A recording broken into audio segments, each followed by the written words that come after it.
नमस्कार प्रिय विद्यार्थियों, वीके नॉलेज इलेक्ट्रिकल में आप सभी का स्वागत है। इम्पोर्टेंट क्वेश्चंस आपके लिए लेकर एक बार फिर उपस्थित हूँ इलेक्ट्रीशियन वाले बच्चों के लिए, जिनका अभी यूपीपीसीएल TG2 का एग्ज़ाम होना है और बार्क का एग्ज़ाम होना है। डेली MCQs प्रोवाइड करवाते हैं। 8 क्लासेज हो चुकी है। आज की ये जो हमारी क्लास है ये हमारा डे नंबर 9 है। हालांकि बीच में आपको थ्योरी की क्लासेस दे चुके हैं। एक क्लास RL पैरेलल और सीरीज सर्किट पर हो चुकी है। समय निकाल कर थ्योरी की बीच बीच में जो इम्पोर्टेंट टॉपिक है उन पर क्लासेज और भी देंगे। आज समय नहीं मिल पाया तो लाइव नहीं दे पा रहे हैं, इसलिए रिकॉर्डेड क्लास आप तक दे रहे हैं, लेकिन है इम्पोर्टेंट और हमारा प्रयास रहता है कि हर दिन आपको कंटेंट दिया जाए। चैनल से पहली बार जुड़े हैं तो सब्सक्राइब कर लीजिए। हम इसी तरह का कंटेंट हर रोज़ इस चैनल पर आपको प्रोवाइड करवाते हैं। उम्मीद है प्रतियोगी परीक्षाओं के लिए ये क्लासेज आपके लिए काफ़ी सपोर्टिव रहेगी। चैनल से पहली बार जुड़े हैं तो सब्सक्राइब आप ज़रूर कर लेना और साथ ही इस वीडियो के डिस्क्रिप्शन में लिंक दिया गया है, हमारा एंड्रॉयड ऐप डाउनलोड कीजिए। ऐप में हम हर मंडे आपको फ्री टेस्ट प्रोवाइड करवाते हैं जो इसी तरह के कंपटीशन एग्ज़ाम पर आधारित होता है। आप उन्हें अटेंड कर सकेंगे। चलिए शुरू करते हैं और ये रहा आज का फर्स्ट क्वेश्चन आपके सामने। अभी देखो, कल ही RL सर्किट पर क्लास हुई है तो मुझे लगा कि कुछ उससे रिलेटेड क्वेश्चन दिए जाए। अगर कोई डाउट है तो समय रहते ही आपके दूर हो जाएंगे, आपको समझ में भी आ जाएंगे। शुरू करते हैं। देखो, RLC पैरेलल सर्किट है। जब इंडक्टिव रिएक्टेंस का मान कैपेसिटिव रिएक्टेंस से ज़्यादा हो तो परिपथ का पावर फैक्टर कैसा होगा। याद रखिए माय डियर, कल RL सीरीज और पैरेलल दोनों करवाए तो फिर उससे आपके सारे कंसेप्ट मुझे लगता है मोटा मोटी क्लियर हो जाना चाहिए था। देखिए, सबसे पहला समांतर सर्किट है तो हमें इस बात का पता है कि वोल्टेज का मान समान है, यानी VL और VC का मान तो समान है। याद रखना, समांतर में फिर हम बेस लाइन पर वोल्टेज को लेकर क्या करते हैं, धाराओं को आगे या पीछे दिखाते हैं। यानी हम ये बताते हैं कि IC का मान और IL का मान कहाँ है, अगर VL VC यहाँ है तो। समझ गए ना। अब इससे डिसाइड होता है कि जिसका मान ज़्यादा होता है करंट में, परिपथ का पावर फैक्टर उसी तरह का होता है। अब मुझे एक बात बताओ, IL ज्ञात करने के लिए आप फॉर्मूला क्या लगाते हो, V/XL। IC ज्ञात करने के लिए फॉर्मूला क्या लगाओगे, VC/XC। एंड वी नो ये पैरेलल है, VL और VC का मान बराबर है। देन XL का मान XC से अगर ज़्यादा है तो IL का मान जो है ना वो IC से कम होगा। आप इतना मानते हैं कि नहीं, बताओ। Are you agree with me? Loudly yes और नो। अगर सहमत हो तो मुझे कैसे पता लगेगा कि हाँ सर हम सहमत है? आप लाइक वाला बटन दबाएंगे। इस क्लास में जब नंबर ऑफ़ लाइक्स बढ़ेंगे तो मैं समझ जाऊंगा कि हाँ आप भी चीज़ों को कंसेप्ट के साथ समझ रहे थे। पॉइंट पर दोबारा आते हैं। जब समांतर सर्किट की बात करेंगे तो XL ज़्यादा होने की वजह से IL कम होगा। परिपथ में करंट जो है वो कैपेसिटिव ज़्यादा हो जाएगी तुलनात्मक रूप से, यानी डोमिनेट कौन करेगी, कैपेसिटिव करंट करेगी। सो सर्किट का नेचर जो है वो कैसा हो जाएगा, कैपेसिटिव। एंड माय डियर, आपको ये तो पता ही है कि अगर परिपथ कैपेसिटिव है तो परिपथ का पावर फैक्टर कैसा होगा, लीडिंग होगा। बताओ बात समझ में आई क्या? अब सुनिएगा, यहीं पर 4 क्वेश्चन बनेंगे। सेकंड पॉइंट यहाँ पर आता है कि अगर वो शर्त समान रखते लेकिन समांतर की जगह श्रेणी कर देते तो श्रेणी में तो IL और IC समान चलता। इन दोनों से तो पावर फैक्टर डिसाइड हुआ ही नहीं ना। यहाँ फिर पावर फैक्टर को डिसाइड VL और VC करते, और VL ज्ञात करने के लिए IL इंटू XL करना है, VC ज्ञात करने के लिए IC इंटू XC करना है। अब धाराओं का मान समान है, श्रेणी की बात कर रहा हूँ मैं, यहाँ की बात नहीं। कोई बोले कि गुरुजी यहाँ धाराएं कैसे समान हो गई। अब करंट का मान समान है तो जिस पर ज़्यादा रिएक्टेंस उस पर ज़्यादा ड्रॉप और परिपथ उसी का। मतलब अगर समांतर की जगह श्रेणी होता तो परिपथ का पावर फैक्टर लैगिंग होता। ठीक। पॉइंट नंबर 2, श्रेणी होता लेकिन XC ज़्यादा तो लीडिंग। यानी जो चीज़ें आपने आज तक पढ़ रखी है वो केवल श्रेणी क्रम की है, ये ध्यान रखें। इफ़ एंड बट ये चीज़ें आपने कभी सोची नहीं होगी। आपने इस पॉइंट पर कभी ध्यान ही नहीं दिया। आपने केवल इतना पढ़ रखा है कि XL और XC में से कौन ज़्यादा हो तो क्या होता है, सॉरी, यानी XL का मान अगर ज़्यादा है तो ये भी देखना है सर्किट श्रेणी है क्या। हाँ, यदि नहीं दिया हो ना स्पष्ट क्लियरली, कहीं भी सीरीज पैरेलल कुछ भी नहीं दिया हो, फिर आपको वही मानना है XL ज़्यादा है तो लैगिंग। फिर हमें ये नहीं देखना कि वो क्या दे रहा है, ठीक है। तो अभी बी उत्तर आएगा इस सिचुएशन के हिसाब से। बाकी इसमें 4 क्वेश्चन बनते हैं, आप अच्छे से इनको पढ़ना जरूर। चलें आगे, सवाल देखो। एक वोल्टेज सोर्स की जो आंतरिक प्रतिबाधा है यानी इंटरनल इम्पीडेंस, वो कितनी दी है हमें, 6 + j8। ध्यान रखना, इसे कंजुगेशन मेथड बोला जाता है। और इस बारे में भी देखो कितनी बार मैं बता चुका हूँ आपको। ये सवाल को, इसको तो है ना बाद में हल करना है, पहले इस चीज़ को समझो। बहुत सारे बच्चे ये नहीं जानते। DFCCIL में जूनियर एग्जीक्यूटिव इलेक्ट्रिकल में सवाल पूछा उन्होंने कि 6 + j8 ओम है सर्किट में, मुझे ये बता दो कि कौन सी वैल्यू किसकी है। उसने सवाल पूछा और ऑप्शन दिए। तो याद रखना, यहाँ पर जो दिया हुआ है ना, ये तो वैल्यू होती है रेजिस्टेंस की, यानी 6 ओम रेजिस्टेंस है, ये तो कन्फर्म है, रेजिस्टिव वैल्यू है। लेकिन इस वैल्यू को समझना है और ध्यान से समझना, ये रिएक्टेंस वैल्यू होती है। फर्स्ट ऑफ ऑल इतना ध्यान रखें। अब यदि रिएक्टेंस प्लस का होना तो वो हमेशा इंडक्टिव रिएक्टेंस होता है, ध्यान रखना। और अगर रिएक्टेंस माइनस का है तो वो कैपेसिटिव रिएक्टेंस होता है। यानी अगर मैं आपको 6 + j8 ओम देकर के ये पूछूं कि इनमें से कौन सा क्या है, देन आपका आंसर क्या होना चाहिए, 6 ओम रेजिस्टेंस और 8 ओम इंडक्टिव रिएक्टेंस है। बताओ बात समझ में आई कि नहीं। पहला पॉइंट तो यहाँ हमें ये समझना है कि अब सर्किट की इम्पीडेंस निकालनी है, राइट। अच्छा, उससे पहले एक और बताऊं, पेपर में सवाल पूछा कि इनमें से कौन सा नेगेटिव ओमिक रेजिस्टेंस है। क्वेश्चन की लैंग्वेज देखो, इनमें से कौन सा नेगेटिव ओमिक रेजिस्टेंस है। ऑप्शन दे रहा है resistance, inductive reactance, capacitive reactance, impedance.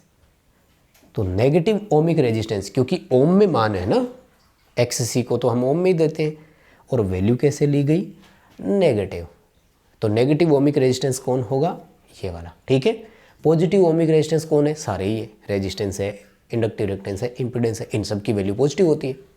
अब हमारा सवाल यहाँ आता है कि इसने इम्पीडेंस हमें कंप्लीट नहीं दिया, कोई बात नहीं, हम सब निकाल सकते हैं। इसका मतलब वही होता है फिर R² + x² और √। तो 6 और 8 का कितना आता है, 10 ओम, ठीक है। देखो रिकॉर्डेड क्लास देने का ना एक ये भी बड़ा थोड़ा सा फ़ायदा होता है कि जितने बातें दिमाग में होती है वो सारी आपको मैं बताता रहता हूँ। लाइव चलते समय जब कमेंट करते हो ना उल्टे सीधे, आवाज़ नहीं आ रही है, क्लियरिटी नहीं आ रही है, या फलाना एग्ज़ाम कब होगा, तो फिर वो चीज़ें बीच में रह जाती है। सुनिएगा ध्यान से, इम्पीडेंस कितना है, 10 ओम। अब एक बात याद रखना कि अगर किसी सोर्स में अधिकतम शक्ति की बात की जाए तो आपको एक लाइन याद होगी, सोर्स की आंतरिक प्रतिबाधा उसकी लोड इम्पीडेंस के बराबर होनी चाहिए। यानी पहला पॉइंट तो ये है कि अगर सोर्स का रेजिस्टेंस या इम्पीडेंस 10 ओम है तो लोड का इम्पीडेंस भी कितना होना चाहिए, 10 ओम। बताओ बात समझ में आई क्या। अब ऑप्शन देखो, 10 ओम के 3 दे दिए, है ना, डी तो काट देते हैं, कोई बात नहीं। अब क्या करें गुरुजी, तो अब एक ऑप्शन और अपनाना है हमें, वो ये है कि अगर लोड आपका इंडक्टिव है तो सोर्स कैपेसिटिव होना चाहिए, और अगर सोर्स कैपेसिटिव है तो लोड इंडक्टिव होना चाहिए। बात समझ में आ गई क्या। यानी लोड की इम्पीडेंस 10 ओम होनी चाहिए, ये तो कन्फर्म है, लेकिन होनी कैसी चाहिए फिर, वो कैपेसिटिव होनी चाहिए। सी उत्तर करना है।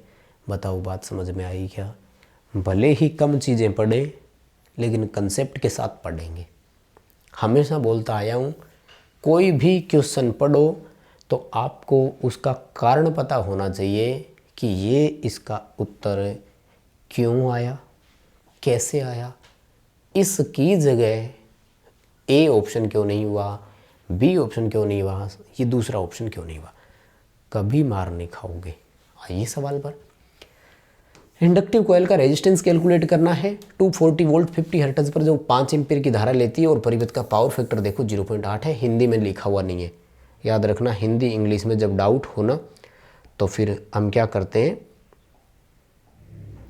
हिंदी वाले को सही मानते हैं, ठीक है। क्या करते हैं, हिंदी वाले को सही मानते हैं, सॉरी इंग्लिश वाले को सही माना जाता है, सॉरी। तो यहाँ दिखा हुआ है 0.8 पावर फैक्टर। देखो हमें ये कल ही मैंने RL करवाया आपको, जो थ्योरी में क्लास हुई है। क्या ध्यान रखना है आपको कि पावर फैक्टर जो होता है ना वो R/Z होता है, राइट। यहाँ से आपको रेजिस्टेंस ज्ञात करना है और उसके लिए फॉर्मूला क्या लगाओगे, cos phi × Z। अब cos phi का मान तो दिया हुआ है लेकिन Z नहीं दिया हुआ। Z ज्ञात करने के लिए V/I करना है।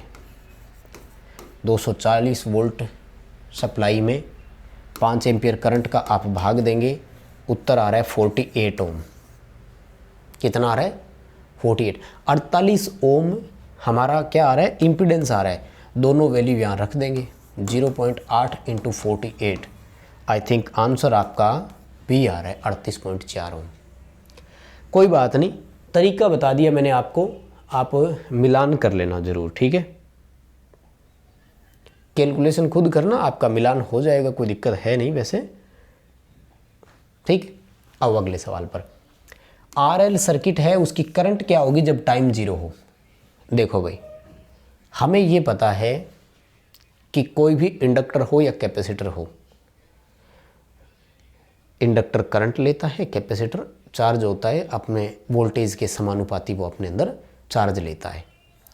तो हम क्लोजली पहुंच जाते हैं 99.9% अपनी फाइनल वैल्यू के लिए। कितने टाइम में, 5 टाइम में।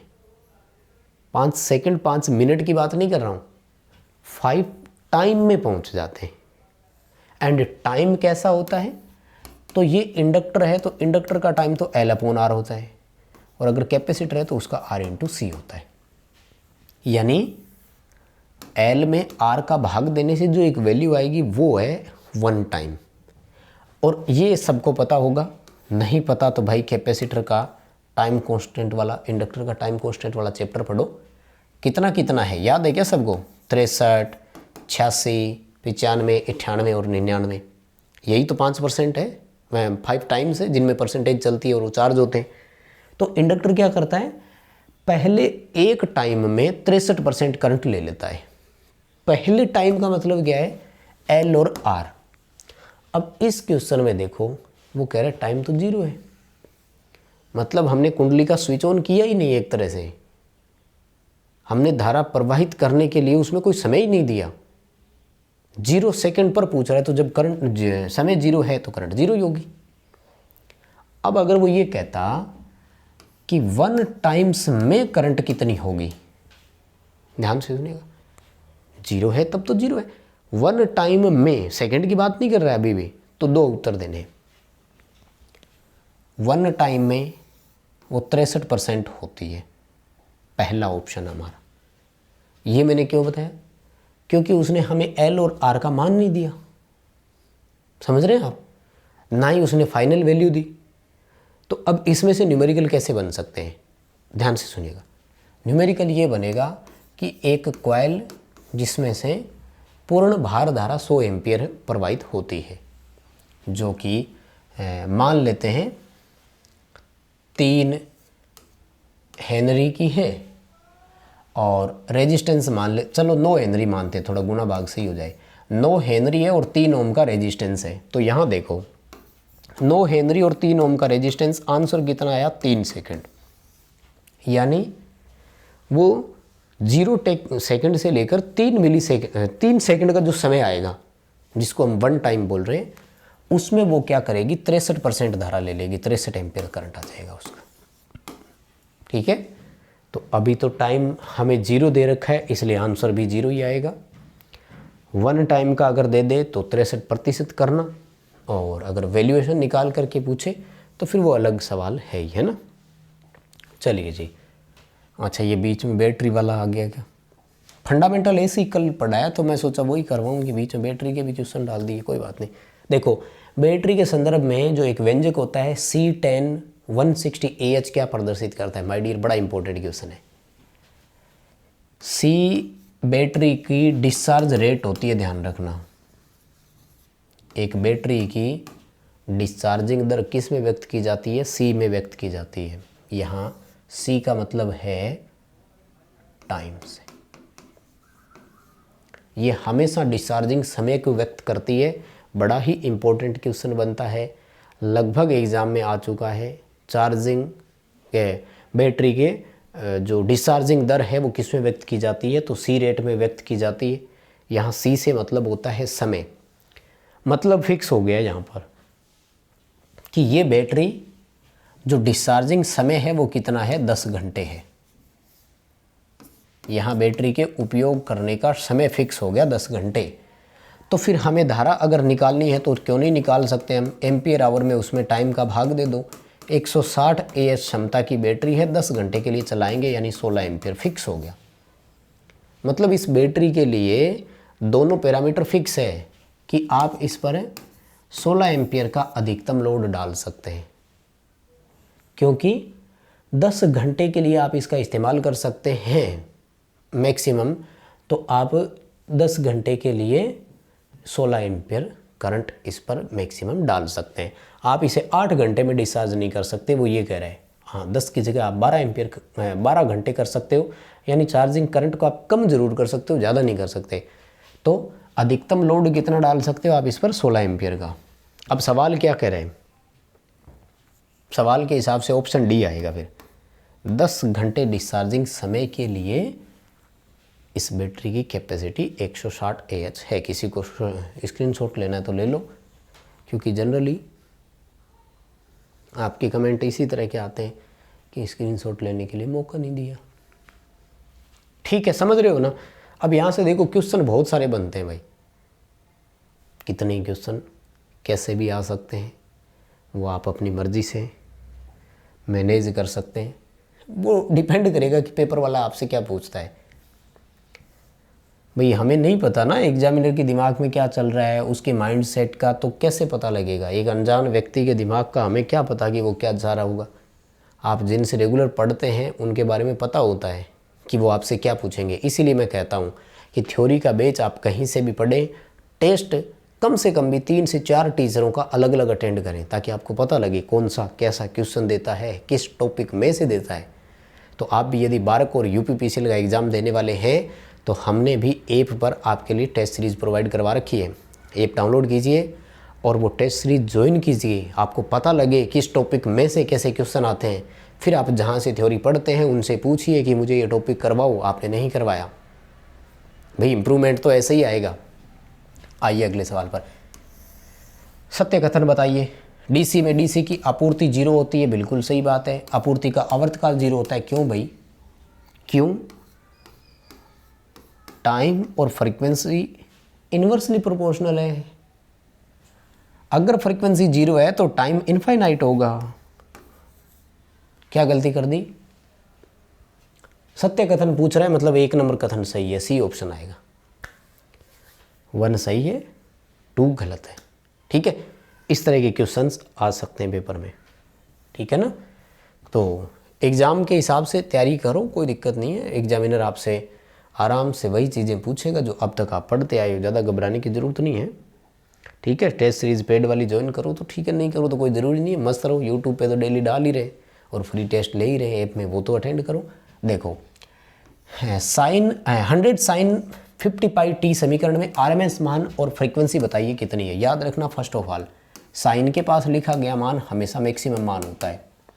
यानी अगर मैं आपसे ये पूछूं कि इस समीकरण में पीक वोल्टेज कितनी है, 100 वोल्ट, तो फिर RMS मान ज्ञात करने में क्या प्रॉब्लम है।